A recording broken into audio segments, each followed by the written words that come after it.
Welcome to the fall 2015 issue of Global Brief magazine. Our lead tete-a-tete interview is with the famed Benjamin Ferencz, Chief Prosecutor of the Einsatzgruppen trial at Nuremberg, and we will touch on that, but also one of the world's famed experts and champions of international criminal justice, one of the big themes for the Institute for 21st Century Questions, and as a result, one of the big champions of the International Criminal Court. His work continues today around the world, recounting the past, assessing the future, and also signaling to future generations what's to be done. And we're going to try to touch on a lot of these broad-ranging themes today with Mr. Ferencz.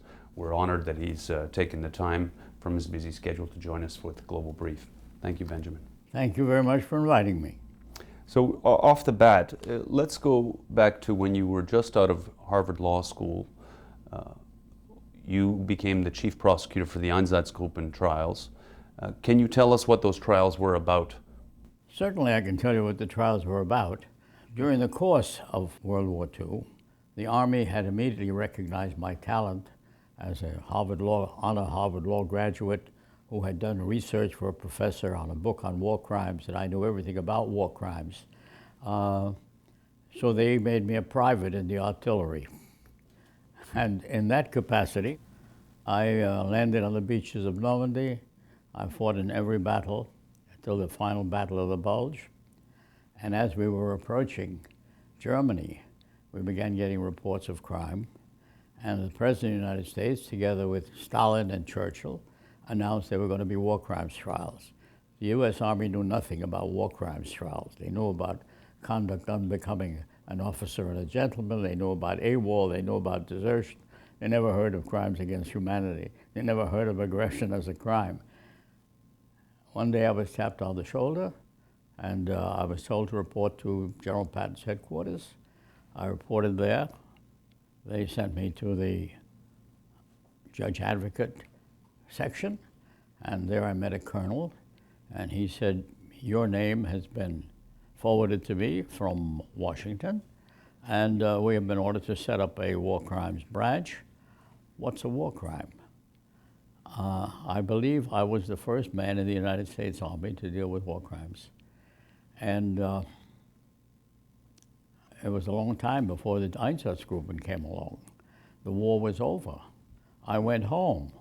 I didn't want to have any part of Germany at all, as my assignment involved going into the concentration camps as they were being liberated and collecting the evidence before it was destroyed.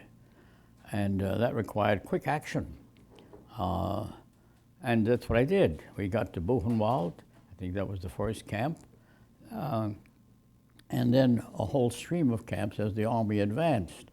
My job was to get into my Jeep, head for the area, find the tank commander who was in charge. I never showed any insignia. I was then a sergeant of infantry.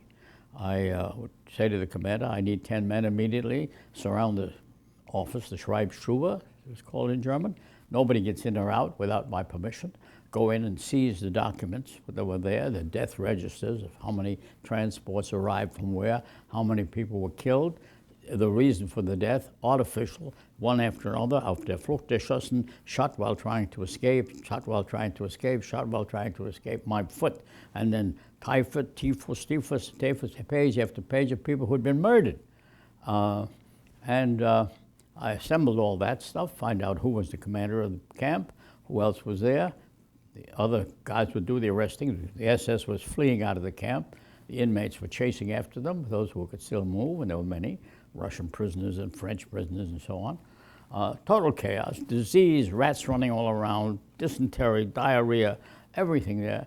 Get in, get your evidence, get out of there, move on to the next camp. That was the atmosphere.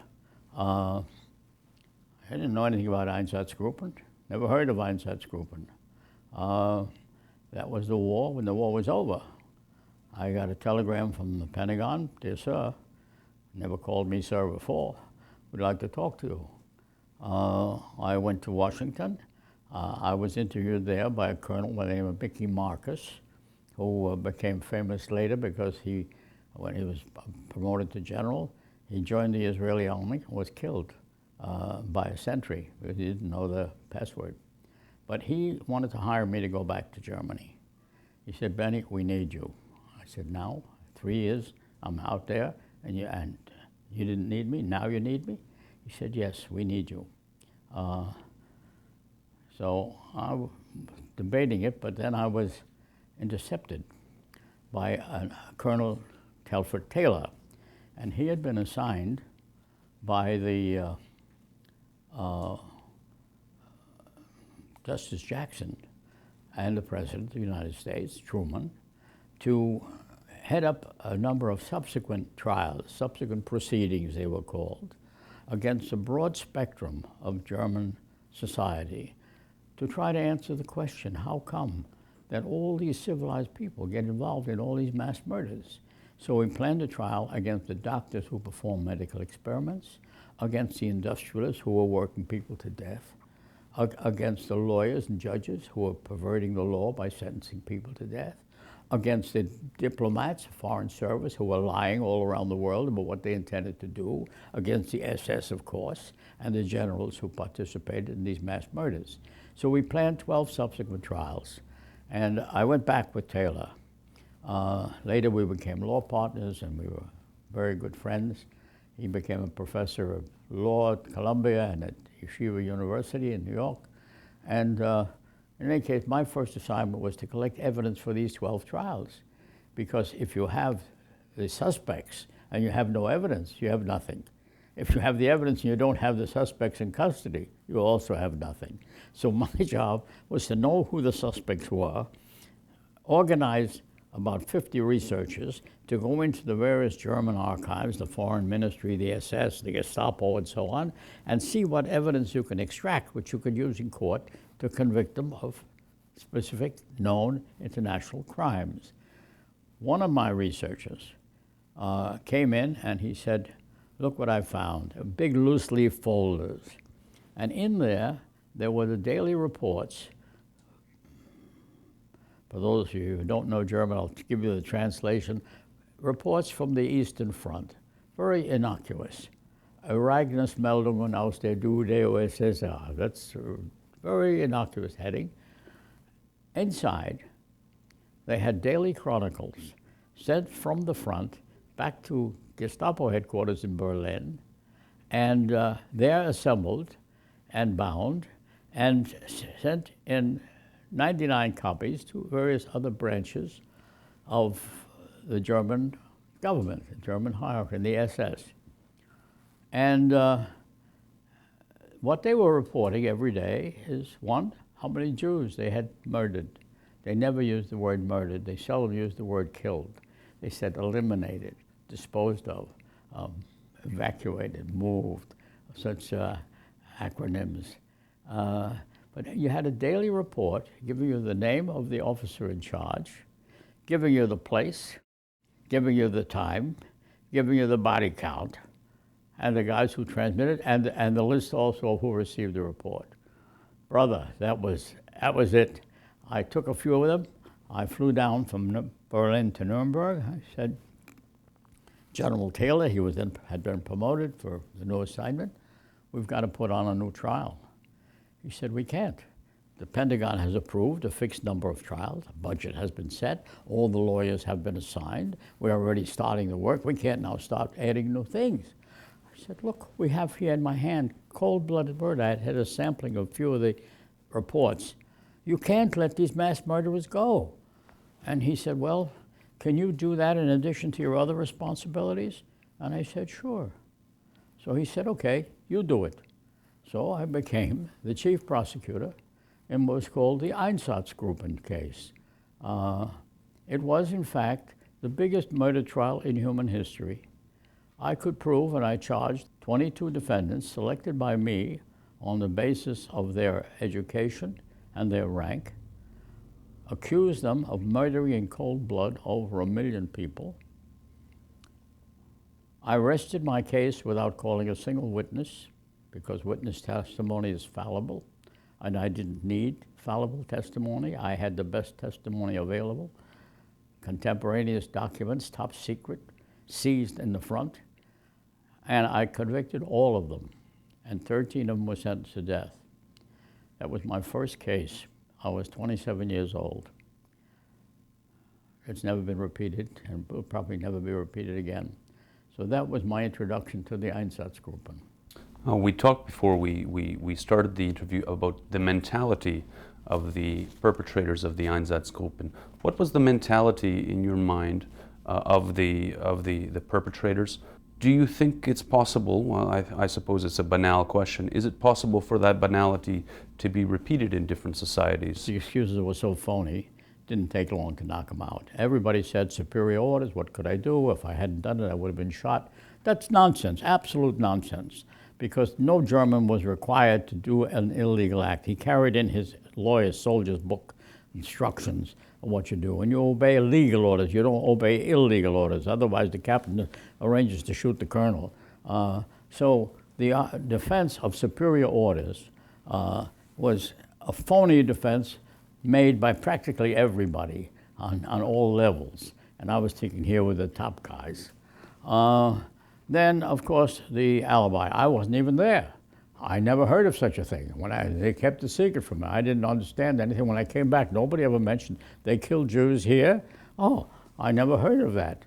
That was the only time, the only defendant against which I wanted to jump over the podium and gouge his eyes out, his ears out or something. The rest of it was very calm and sedate. But the guy, I've got his reports, how many thousands of people they murdered. The more serious defenses were, and I will use as the sample for that, the man who was best articulated, Dr. Otto Ohlendorf, SS General, in charge of Einsatzgruppe D, whose reports totaled killing 90,000 Jews. When confronted with the question, were 90,000 Jews killed under your command in this Einsatzgruppe? And he said, I don't know. What do you mean you don't know? It's your report, isn't it? Oh, yes, that's my report. But he said, you know, and the men sometimes exaggerated the body count. Now, what does that tell you? They're bragging about how many they killed, and they're bragging more than less. Well, did they kill maybe 60,000, 70,000, 80,000? Yeah, you know, that could be. As though that would make a difference. And why did they kill all these people? Well, he said it was self-defense. Self-defense. Nobody attacked Germany. Germany attacked Poland and France and Belgium and Holland and Sweden and Denmark. Nobody attacked Germany. Where do you come off with self-defense? Well, he said, you know, Hitler had more information than I had, and he was the commander. He was the Führer, the leader. And we were told and believed that we were going to be attacked by the Russians. And in order to prevent that, we were going to intercept that by being the first to strike. And that's why it was self-defense. I said, I couldn't challenge the Führer. He had all the information. Who am I to challenge him? She says, if they're going to attack us, you have to defend the fatherland. And why did you kill all the Jews? Well, everybody knows, he said, that the Jews supported the Bolsheviks. They were the communists from the First World War. So we had to eliminate them too. And why did you kill their children, the little children? Well, you know, if you have eliminated their parents, they would be enemies of Germany too. And it was necessary to have a long-term peace. Therefore, it was necessary to eliminate them too. And what about the gypsies? Why did you kill all the gypsies? Well, nobody trusts the gypsies. Everybody knows the gypsy will play both sides of the street. So you have to eliminate them too. We're interested in long-range security for our country. This was all necessary and justifiable and in accordance with law. That defense was analyzed carefully by the 3 American judges in that case, led by Justice Michael Musmano of Pittsburgh, a devout Italian Catholic, who after long deliberation, including about a week in a monastery nearby, which he retreated to before he came down with his decision, said in a very good and analytical long decision that the argument of putative self-defense, presumptive self-defense, peremptory self-defense is no argument at all, because it's not a valid argument. If Mr. Jones thinks his neighbor across the street got a gun and is going to kill him, it doesn't justify him going across the street and killing Mr. Jones first, and his wife and his family and his children. The world would be total chaos if that peremptory self-defense were accepted as a justification for mass murder.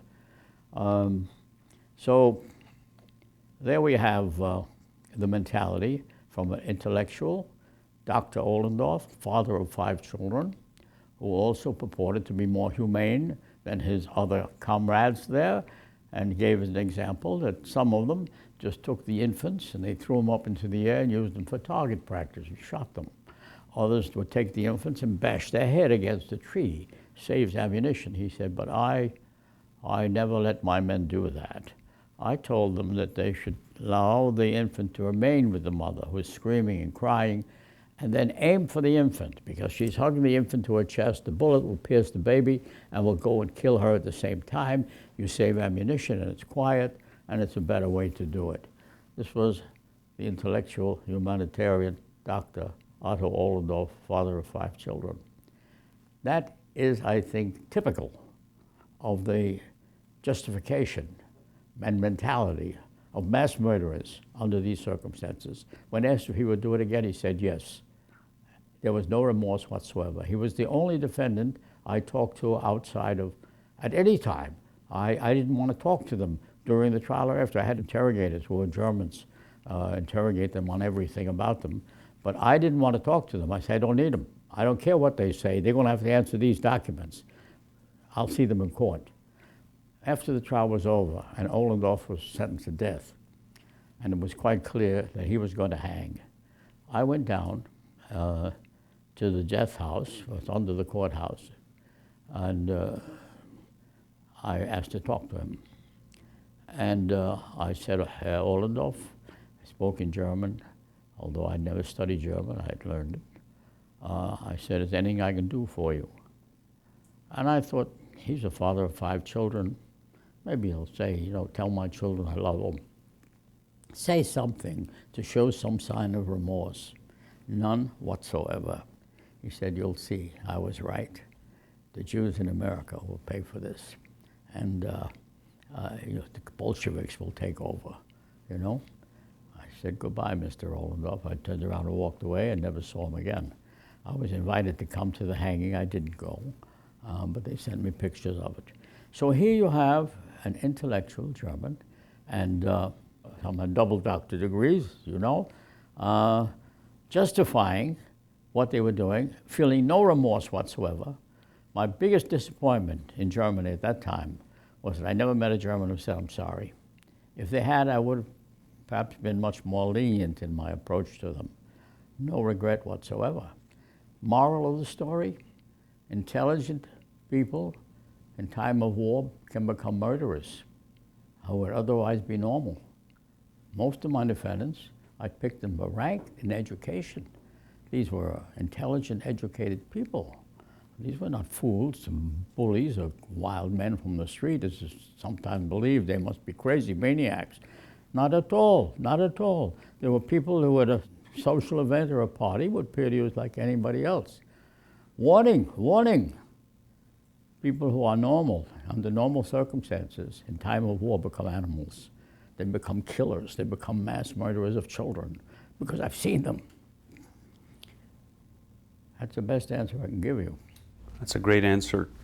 Can I ask more broadly, moving beyond just the Einsatzgruppen trial, but to the Nuremberg trials as a collective, what lessons do those still hold today in 2015 and 2016? Well, the lessons they hold today must be viewed from the point of view of what it looked like then, and then what has remained and where do we stand. By the time the war was on, it soon became very clear that there were massive crimes. The Germans were total war. The Russians were doing the same. The Hague rules didn't apply at all, because in times of a combat, the soldier's concern is not to be killed by killing the other guy first. And I've seen that. I've been a combat soldier. So there was a great hue and cry for justice to be done against people who are obviously mass murderers, violating all the rules that had been worked out so carefully in Hague agreements and so on.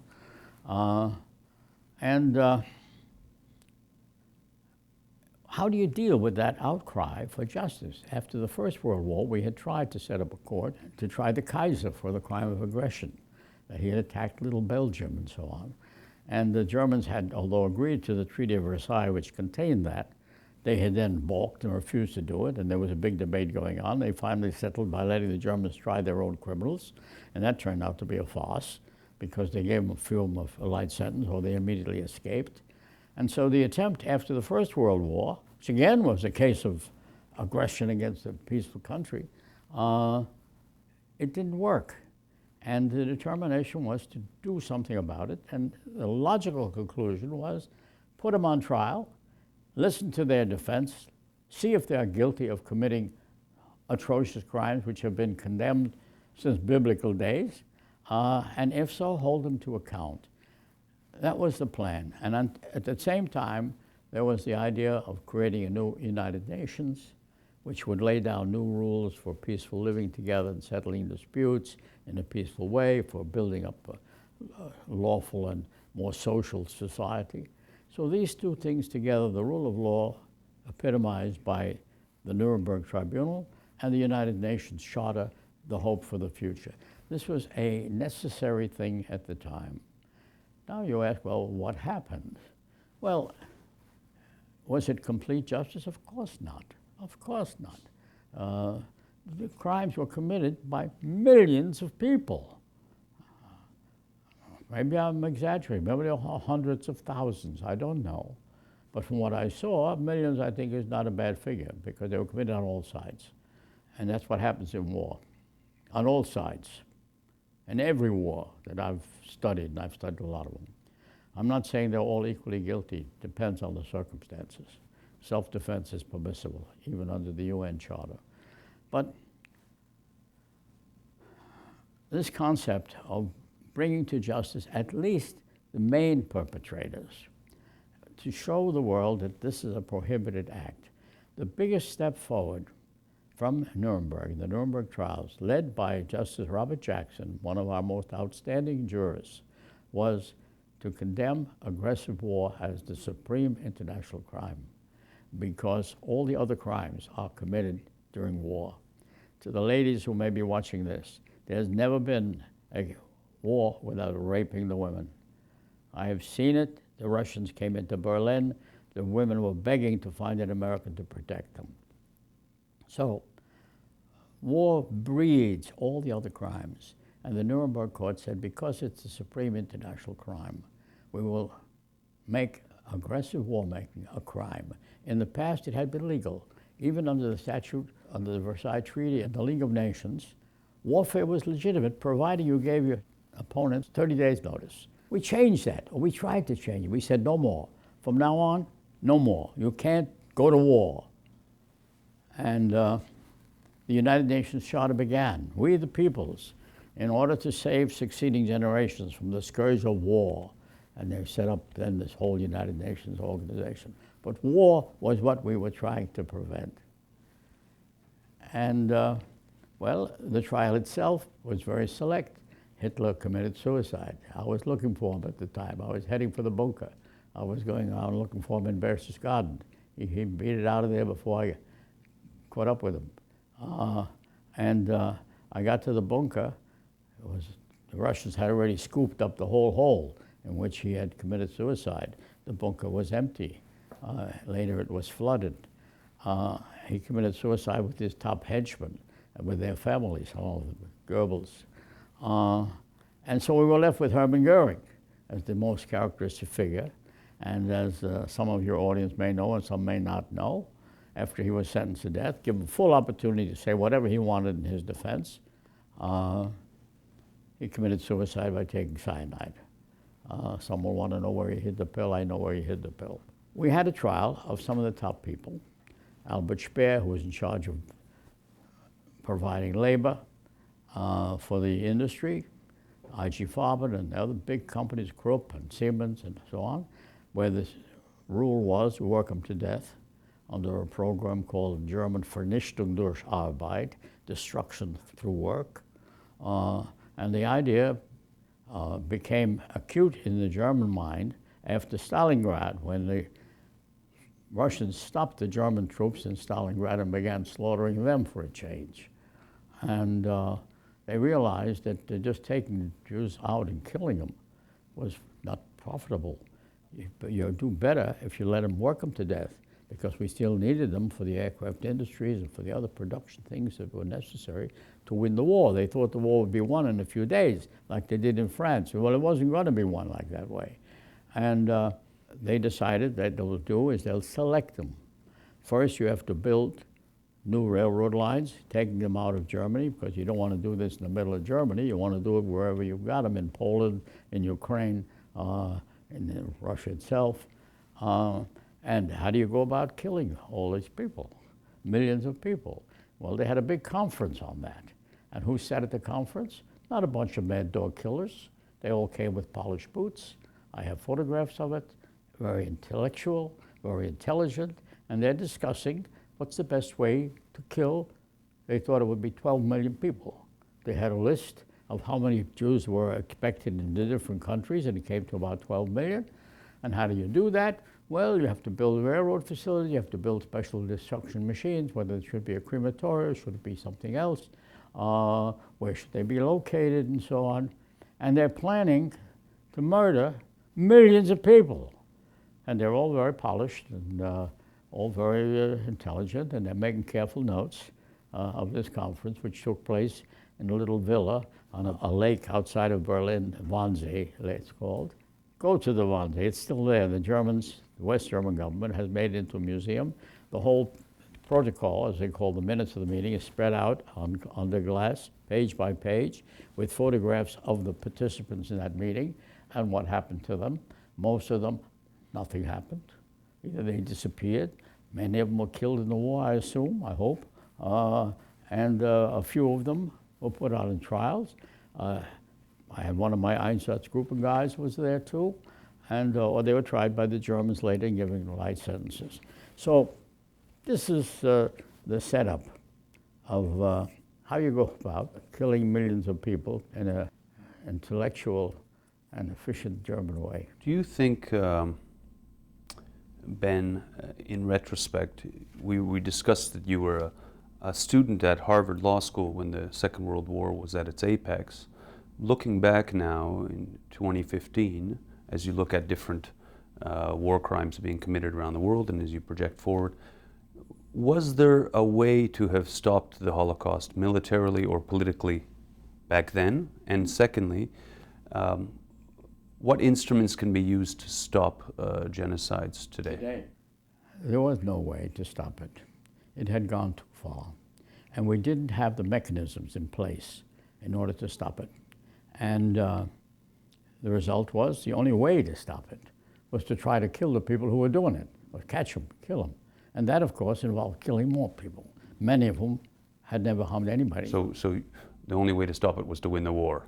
That's the only way you can do it. Whether you call it war, call it something else, war has to be declared to be a war. Was to use armed force, to go in with overpowering force and put a stop to it. That was the only practical solution to it. Is that a good solution? It's a terrible solution, because we killed many more people than we wanted to kill in that process. People had nothing to do with anything. People didn't deserve to be killed. Even though, to be clear, of course, that wasn't the reason countries went into war. No, it was not the reason, but it's unavoidable. It's unavoidable. That's what war means. I was in the artillery. If you thought there was a shot coming out of the tower of that house, and you aimed at that house with a 150 millimeter cannon and you shot at it, everybody in that house is dead, because the whole building collapses on them. And I've seen cities burning. You know, in Würzburg, for example, you drop incendiary bombs on the roof, every floor burns out till they get to the ground. Every living thing that was in that building is ashes in the bottom. You can't avoid that.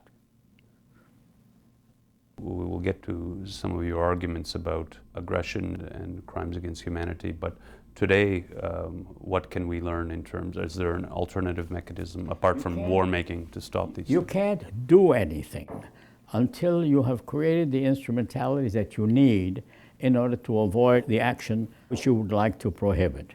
We are not equipped as a society yet to do that. We talk about it, but I'll give you an example which is particularly galling to me. I'm not boasting when I think I'm the greatest living expert, living and dead, on the crime of aggression. I wrote big books on aggression. I wrote hundreds of articles on aggression. The appeal was, for God's sakes, stop aggression. That is the supreme international crime. Hold accountable the people who are committing those crimes to deter others from committing that crime. And then came some of the big powers, led by the United States, which was all for these ideas during the war, apparently. Said, well, first we have to define what we mean by aggression. Oh, that sounds reasonable. But Justice Jackson certainly must have defined the crime before he accuses anybody of committing it. We're not talking about jumping on somebody by surprise and saying, ha, this was a crime, and he never knew it was a crime. And various other groups have agreed on definition of aggression. And in 1972, 74, there was a consensus definition after 20 years of negotiation on the parties. So we have a status today, in the year 2015, where for 70 years, nations have said they can't define aggression. Now, come on, boys, come on. Who are you fooling with that kind of an argument? You don't want to define aggression. That's why you can't define aggression. Don't tell me you can't define it. I've got 100 definitions for you to choose from. Does anybody take the United States? I'm a loyal American patriot. I am very indebted to the United States for the opportunities it gave me. I came to this country as a poor immigrant boy with parents who had no money, who had no education, who knew no language, and lived in a cellar in Hell's Kitchen in New York. I am very indebted to the United States for all the opportunities that it gave me, Harvard Law School and so on, and all the rest of it. But my country, it's not my country right or wrong. My country, when it's right, I'll support it, and when it's wrong, I'll have the courage to speak up. And the United States has been in the lead of opposing any acceptable definition of aggression or any attempt to have any American brought before an international court. This is a very serious problem, because as long as the United States is not doing it, the Russians are not doing it, and the Chinese say, when you get it, come and see me. They're not doing it. So we have led the opposition. And why have we led the opposition? And who is we? And what does it consist of? Most people in the United States, I'm sure, I haven't done any testing, but I'm sure if you ask them, you prefer law or war, they would tell you I prefer law.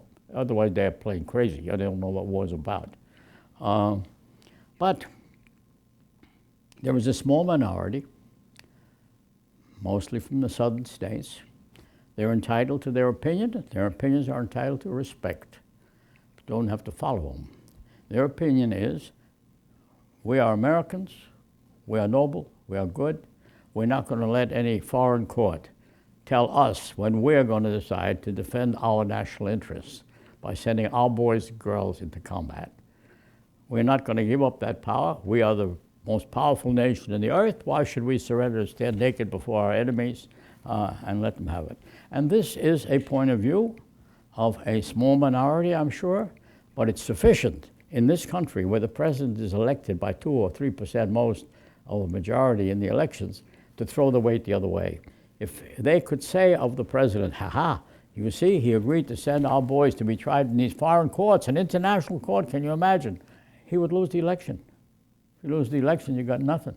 You're back to square one. So the structure is defective in 2 ways. One, our own national voting system gives inordinate power to a small conservative minority entitled to their opinion.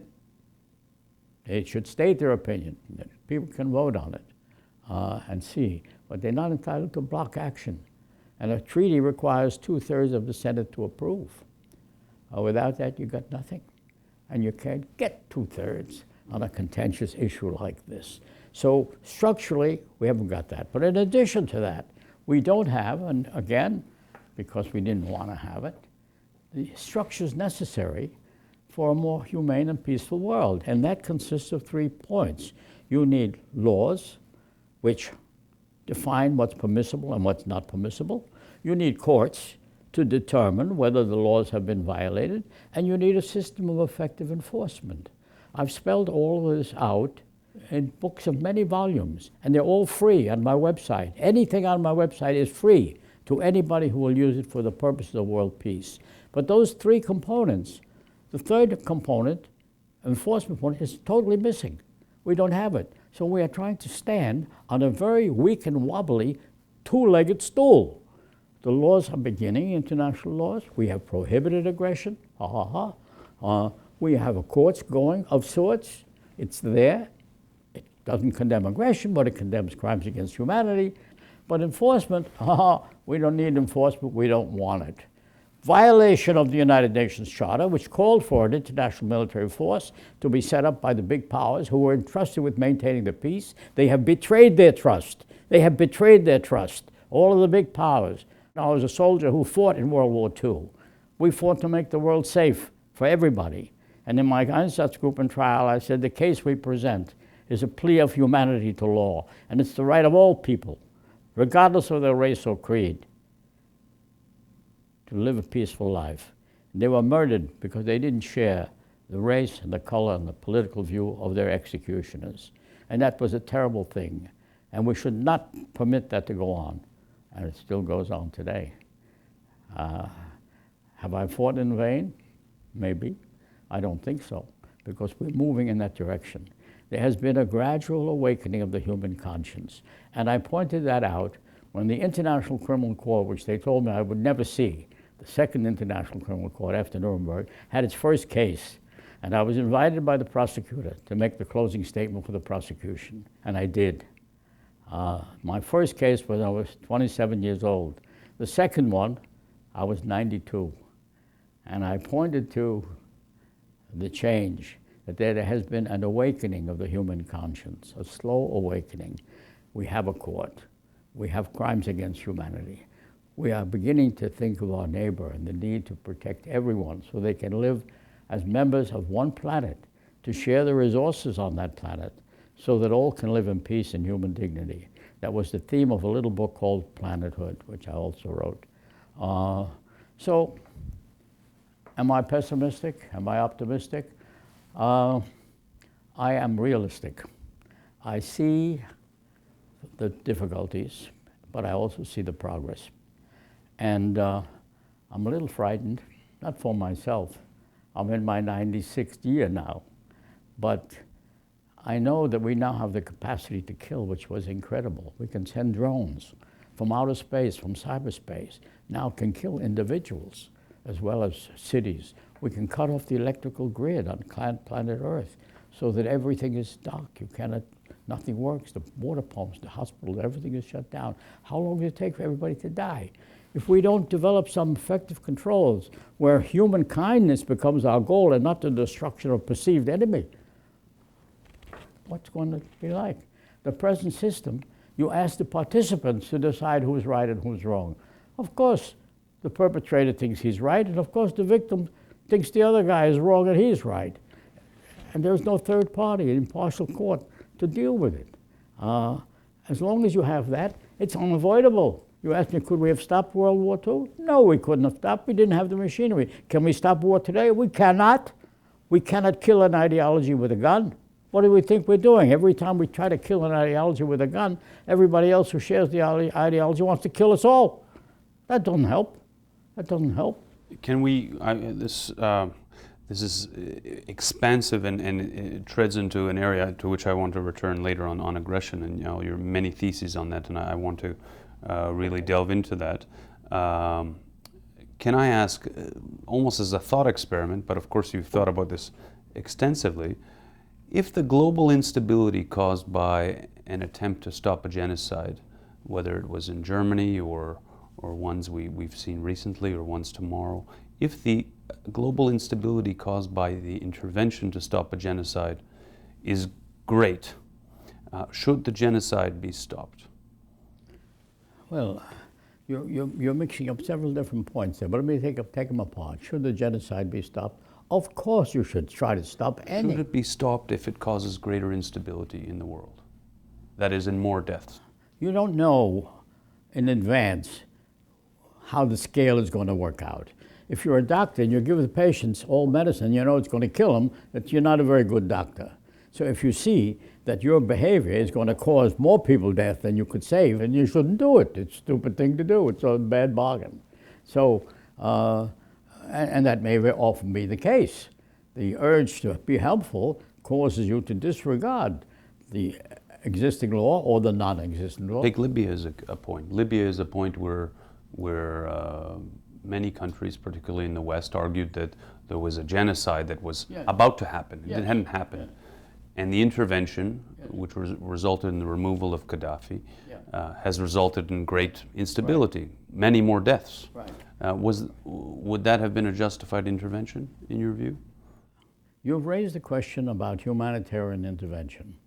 We used to call it humanitarian intervention. Now we figure more catchy titles, R2P. It's responsibility to protect, okay? Which was invented for what we used to call humanitarian intervention. And the question you raised is, when is humanitarian intervention justified? And you point to specific cases. I like to avoid specific cases because that involves the emotions as well. In the countries which you favor, you are inclined to come up with a decision there. Just deal with the facts, country A, country B. You impose a proposition, country A is mistreating its population or our population, somebody else's population, in a terrible way, and the human impulse of people in other countries is to try to stop it. But if they do, and they get involved in combat, they may kill more people they're trying to save, or they get all through, they're still back where they started from. That's a prevailing practice. And you say, is that a good thing to do? Should we try to intervene? We should always try to stop unlawful killings. But you have to be able to do it. To say, hey, I hate you and don't do that, that's going to stop it.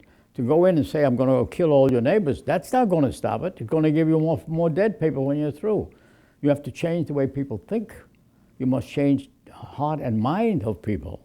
They must learn to accept tolerance and compassion and a willingness to compromise. And they must begin to learn that in their earliest kindergarten grades, and in every church and in every Hebrew school and in every school in the world should begin to teach tolerance and compassion rather than, oh, ours is the only truth. Therefore, anybody who threatens it, we must go out and kill them in order to protect us. We have not reached that stage yet. We are not that civilized. We have not built enforcement. We have not honored our UN Charter. We are not teaching tolerance and compassion. We are teaching glorification of war making. We are teaching glorification of the military. All of that is counterproductive to what you're trying to achieve as a more humane and peaceful world, what I'm trying to achieve. Most people think I may be a bit nuts. I understand that, but I do what I have to do. I don't care what they think. You didn't cite it by name, but I will now, because we've come to that part of the interview. The International Criminal Court, you played a big role in, or you did mention it by name at the first war crimes trial there. The International Criminal Court, you played a major role in its founding. How's it doing to date?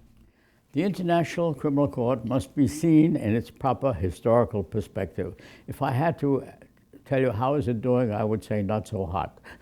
But if you look at it at historical perspective, the first International Criminal Court, which is a temporary court, was at Nuremberg. We had some precursors which could pass, but not worth mentioning.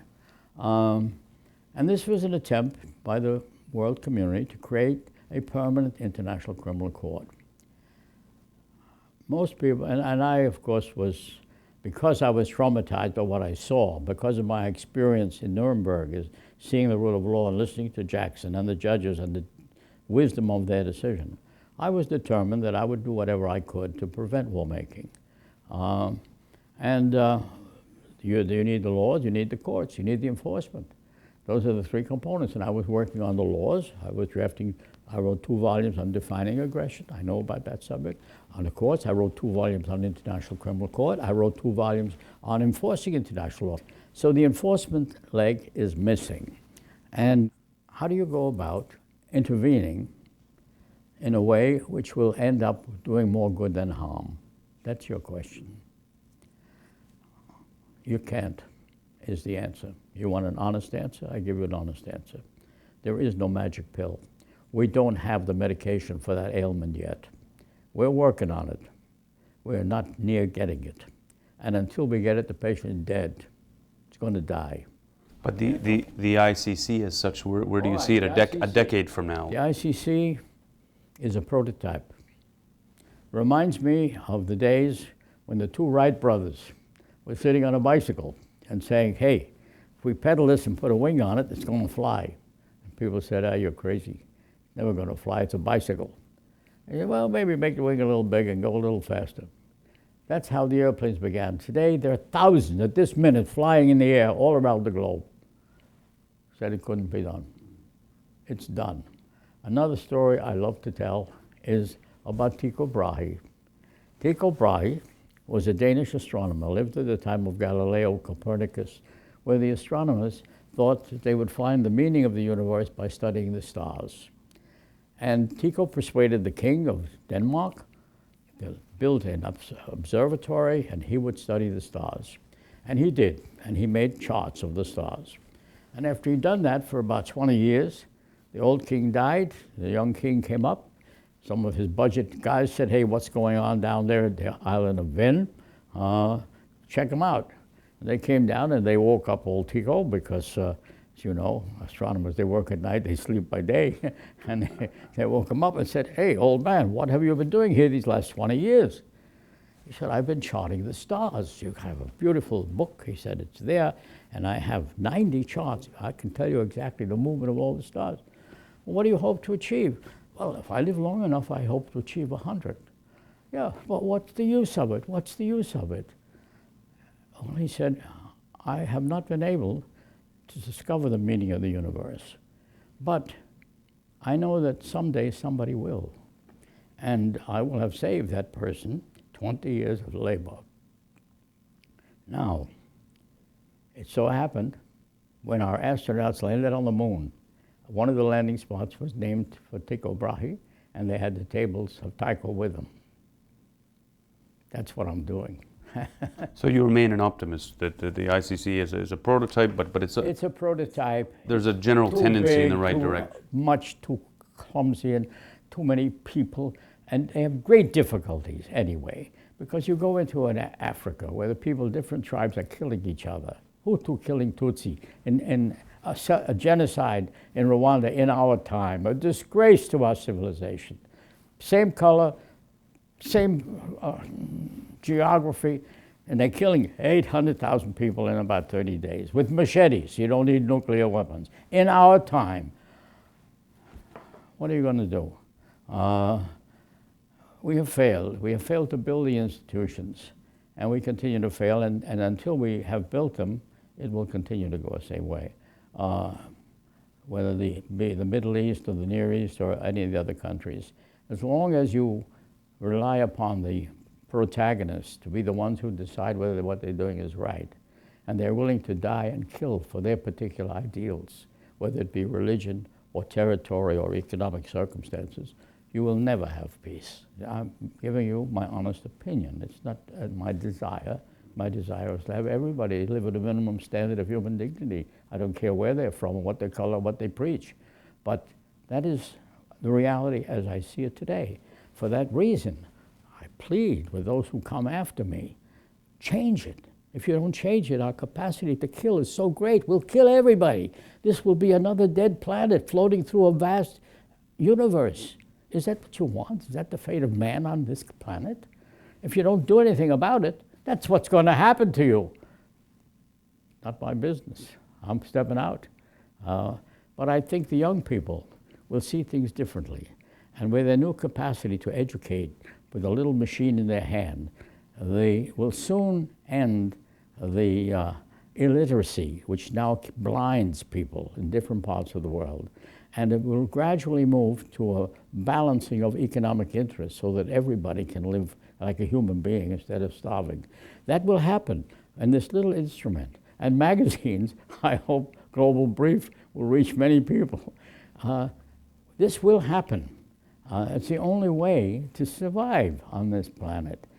So I am encouraged by the fact that we are talking about it, we are working on it. I am still working on it at this old age, and I see the progress. I see the young people coming on, and it's wonderful. I lecture at West Point, and I tell the soldiers, and the lady soldiers, I'm here because I don't like to see you coming home in body bags, and I don't like to see you coming home in parts. And I don't know of any other way to save the world, to save you.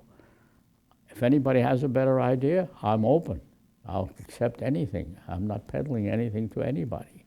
And you know, I get standing ovations because they know what I tell them is true. And I have no ulterior motive. I don't want anything from anybody. They can keep their medals. They can keep all that stuff. It means nothing to me. But I have a lot of hope that the young generation will soon be better educated, better fed. They won't have to flee their country in order to prevent their families from starving, which is the condition today. They will learn to read and write and understand other mentalities, learn to compromise and accept them, even if they're vastly different. All of that still has to happen, but it can happen. Posited that the ICC is a prototype. If so, will Russia, China, major countries like that, the United States, Iran, Israel, India, will they join in the next little while? Absolutely. I have no doubt whatsoever. They will recognize that their own survival depends on it. Small states already recognize that. I'm engaged in a campaign of trying to get national jurisdiction, to change their national laws, which is an obligation under the statute of the International Criminal Court. It's called complementarity. The court is only complementary to the national legislation. Encouraging the states, say that it's a crime against humanity to do what we used to call aggression. That by not calling it aggression, you cut out the Security Council, which everybody hates, and they should be hated because they betrayed their trust, but call it a crime against humanity. Then you have to only answer to humanity. Proceed along those lines, write it into your national statutes, let it be known that war is no longer glorified. War is hell. I'm telling you war is hell, and it'll get worse. Don't wait for it to get worse. So I have no doubt. Each country fears the other. Their hands are tied by fear. The Americans fear the Russians. Oh, we're stronger than they are. Baloney, we're stronger than they are today, they get stronger tomorrow. So we get into the rat race, we have to improve our equipment, and we spend billions and billions of dollars on equipment we cannot possibly use because it will kill millions of people. And meanwhile, we're a rich country, but even so, there are hungry people here too. And it costs a lot more effort and more of product in order to feed the rest of the world. But it seems to me common sense to stop wasting your money on armaments to kill people when you could spend it to save people's lives. And I think they will all follow suit. They say, I don't want to go first. The distrust which exists, small nations should lead the way. We see it with the European Union, which also was inconceivable 50 years ago. Which countries are doing best? Which countries are doing best on leading the way then, on international criminal justice? Many countries applaud what I'm doing and agree. Australia, Canada, Germany. Germany gave me their highest civilian award, Verdienstkreuz, Erste Klasse, first class. I was kissed on both cheeks a few weeks ago by the French Minister of Defense at a ceremony in New York Harbor. They gave me a beautiful medal. Very nice. You can keep the kisses, keep the medal. Just change your law. Just change your law. You know, Canada and many of the African countries, the small countries already, they're afraid of the big powers because we bully them. We say, the United States is not in favor of that. Now, of course, you are a recipient of our aid. We will, of course, take into consideration who are our friends and who are not. But we saw it in Kampala. I made a big speech to the Assembly because I'm known as the leading agitator. They invited me to make a keynote address to all the delegates before we opened up at Kampala. And I, in my usual fashion, told them the truth. And I said, you know, it ought to be a shame. You have an opportunity. Nuremberg took the world a step forward. The International Criminal Court was another step forward, with all of its defects. Let's clean up the defects. Let's go after aggression. Change your law on that so you can go after the main crime itself. Don't go backwards, go forwards. And they came and they patted me on the head from up above, you know, and said, great speech, great speech. And the United States sent a delegation to the meeting of 9 people. Their instructions were, you take this prayer, you take this one. And they voted down what I had proposed, what the others had proposed, because the United States opposed it. So there we are. It's no easy ride. You think this squares nicely with another strand of logic that comes from the interview, that is, if you have aggression that is implemented into domestic law in a lot of countries, how does that square with different political initiatives at peacemaking? Once you remove the possible use of force, I guess everything becomes political. Well, everything is political now. Right. Well, everything is political now with the impending possible use of force. But once that's eliminated, and if everyone knows that's eliminated, what kind of world do you foresee with that? If you have a world which teaches people that your way is the only way, and only good and noble way, then anybody who threatens your world is an enemy. And you don't want to be threatened by an enemy, so you try to eliminate the enemy. That's the world in which we live.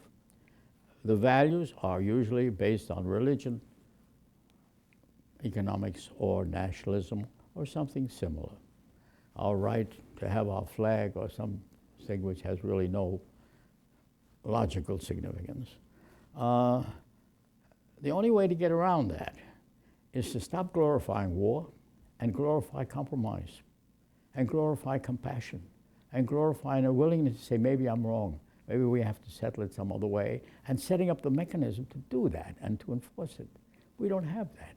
We're neglectful. We glorify our own way only. And the other one, because he wears a chador, or he wears a hat on his head, or she wears a long dress, we ridicule it. We ridicule it. Let them have it. If they don't do any harm, let them do. Pray where they want to pray and how they want to pray. It's their business. If they want to kill you, if you have a different prayer, that's my business, because I can't live in such a world. If you take our mutual friend, my colleague at Global Brief and the Institute for 21st Century Questions, also at the International, he's also at the International Criminal Court, Sam Shomanesh, has been arguing for some time now that the Middle East should be united in some sort of security framework. How would that square with your arguments on domesticating legislation for, or the definition of aggression? See if I understand you correctly. The plan would be to consolidate the Middle East into one unit, one political unit? Well, somebody could be a loose unit, it could be a thick unit, but it would be a political initiative, yes, essentially. Of course.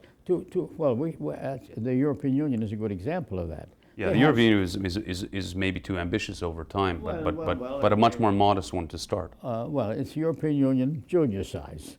Of course it's a good idea. Anything which expands the scope of people who are interested in having a peaceful world is good. There's always a few crazies who say, no, it's got to be my way or I'll die killing you. You can't help that. So anything which unifies the feeling of identification as part of one human family is good. Anything which tears that apart, saying we are better or we are different, or they're the wrong color, or they're the wrong religion, or they wear the wrong hats, is bad. So I'm in favor of it, and I think it fits within the pattern, and I think, in fact, we will go that way, of necessity. We must go that way. Because how long will you continue to kill each other, kill your neighbors? How long? Eventually somebody's going to say, hey, that's enough. The present system, whereby the leaders who cannot agree take young people and they send them out to kill other young people they don't even know, who never did them any harm, may never have harmed anybody. That's the current system. Don't tell me I'm crazy. They're crazy who accept such a system, and that is the current system. So it'll be up to the young people who recognize that there's got to be some change in the way we interact with people who are different. And we needn't fear them if we have a legal system to hold to account and deter the behavior which we consider to be illegal. Deterrence is the name of the game. The people who know if they get out of line really and do serious harm, that they will have to answer for it personally. I'm talking now about the leaders of the nations, not just the nation. Crimes are committed by people, by individuals. They're not committed by ISIS or SHMISIS or anything else. They're committed by individuals. You hold the individuals who are the leaders, who are directing these programs, accountable in a court of law. They want to state their case, let them state their case. the public will recognize that peace is better than war, that what is being proposed is not generally acceptable. And it's public opinion, which is the final court of public opinion, which will be the governing court here. And these are steps along the way. We are walking, crawling slowly towards civilization.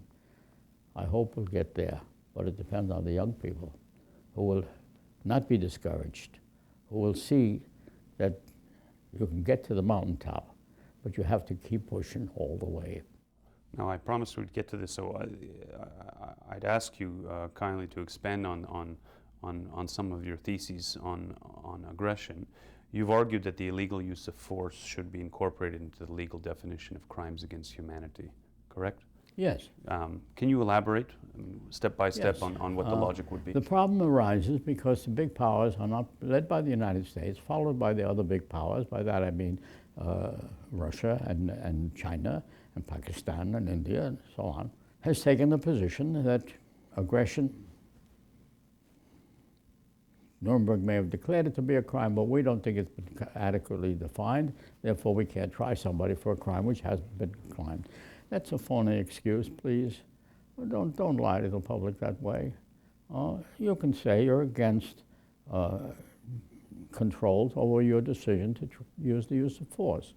If that's your position, state it. It's okay. Don't blame it on an inability to define a word. But so I began to try to bypass that. I gave the baby a new name. Crimes against humanity are already prohibited in the ICC statute and also in many criminal codes in many countries today. So we don't have to go back to the definition of aggression problem, particularly since under the UN Charter, Security Council is charged with responsibility for determining when the act of aggression by a state has occurred. That gives them the hook to go in there. Because the Security Council has, unfortunately, become a political instrument rather than an instrument for maintaining peace, which it was supposed to be, everybody hates the Security Council. It has to be revised, but you cannot revise it unless the parties are ready, willing to do it. At this point, there's been no indication that they're ready to do that. So I'm finding another way. Call it a crime against humanity. It bypasses any need for Security Council. It's prohibited in the ICC statute now. It's not defined either. It says they were defined other inhumane acts is prohibited. Rape, murder, pillage, slavery, genocide, isolation, movement. These are all crimes against humanity, and they say in other inhumane acts. What about killing innocent people? Murder is also another inhumane act. And mass murder is not. That's the current status of the law. I said, that's crazy. If murder can be a crime against humanity, surely mass murder can also be a crime against humanity, particularly if you're killing them for any of these particular reasons, not because they've been sentenced for crime. Okay, so that's the concept. It's new in international law. So I'm trying to get professors all around to build on that, write articles on it. I haven't got time anymore, the capacity either, to begin to spell that out specifically in an academic form which is acceptable to the world community. So that's what I'm trying to do. In addition to that, I want to get the national legislations recognizing there are things like universal jurisdiction.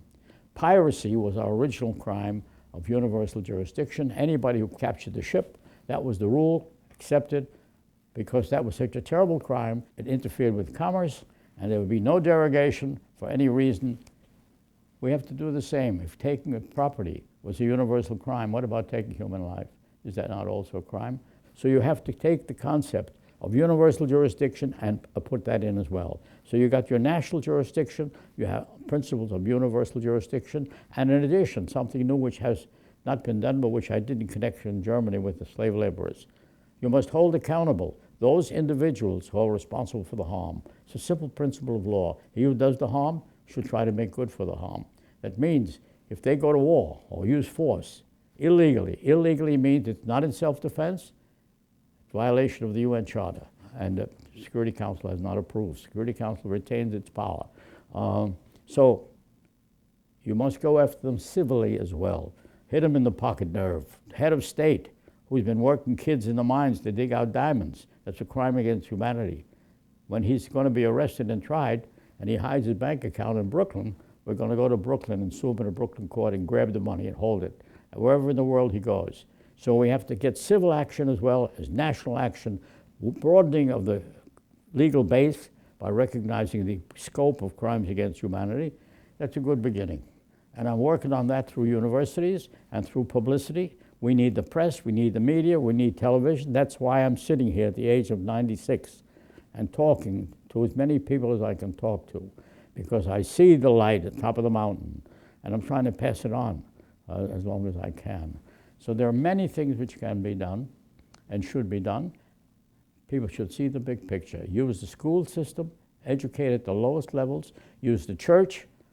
The Buddhists are pacifists from way back when.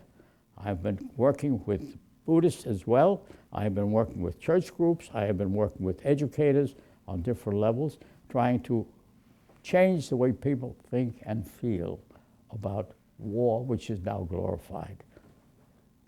Can I ask a technical question about implementing some of these definitions into national laws in different countries? In some cases, presumably, you would have to look at implementing it into constitutional law rather than the national law, correct? Because yes, if there were a sufficient... It requires changes in the law, but laws of constitutions are being changed all the time. A reminder, our great Constitution in the United States, women were not allowed to vote. Women were not allowed to own property. Today, the dean of the Harvard Law School is a woman, very lovely lady, and her predecessor is also a woman who now sits on the Supreme Court of the United States. Don't tell me change is not possible. But you might argue that it would have to be not just in statute, but at the constitutional level, because countries like Japan and Mexico are non-violent outside of the border because of the Constitution. Of course. Well, look, you can put it in the Constitution and disregard it too. So that's why I say that in the last analysis, an educated public is our best hope, because the Japanese, after World War II, wrote a provision in their Constitution, Article 9A, that they would never be able to defend themselves. They would never have a military force. That was worked out by the first pacifist prime minister they had after the war, with MacArthur working closely with them. Germany says we no longer will rely on armed force. We will rely on the world community for defense. And many countries do that.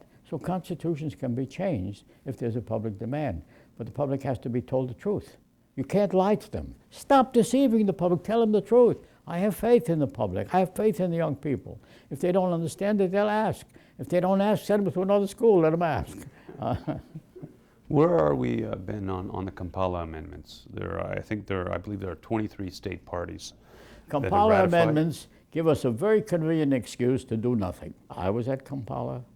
When things were getting rough, the acting chairman, Prince Zayed of Jordan, called me up and he said, Ben, I'm losing it. Talk to them. And I addressed the crowd before we closed. And I said, look, this is not a ball game. There was a ball game going on, a football championship, and they were all watching the ball game. I said, the idea is not to just kick the ball around the field. We have to get a goal. The goal here is peace. Kick the ball into the goal. Don't just kick it around. They were no longer listening. And they voted in Kampala to do what? To do what? They voted to do nothing. And how did they word it? It said, we'll postpone consideration of the amendments, which were themselves, doesn't do much good, until not earlier than 1 January 2017. There was no commitment to do anything after that. It just was a commitment not to do anything until that date, and some date thereafter we'll see. People said, oh, well, it's only a few years away, we can wait. They assumed that that language used implied an obligation to do something. They're bad lawyers. Didn't imply anything. It implied the invitation to do nothing. And when they get through with it, they have a statute which says, if you don't want to be tried, you can opt out. If you don't want to begin with, you don't have to opt in. So you can opt in and you can opt out. What kind of a criminal statute is that? Where the criminal decides whether you can try him, and when you do indict him, he says, I don't want to go, I opt out. That's in the statute. What's a joke? Boys, don't fool with me. I wrote all the books on aggression. I wanted to ask you to speak to Global Brief readers around the world, and also the many people who will follow the interview specifically because it's with you today, to give a final message for this interview for the future legal and political leaders of the world, for where you see there's work to be done. My final words would be this: never give up.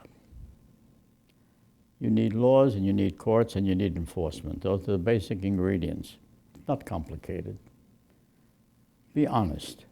Some take a long time. People are not prepared.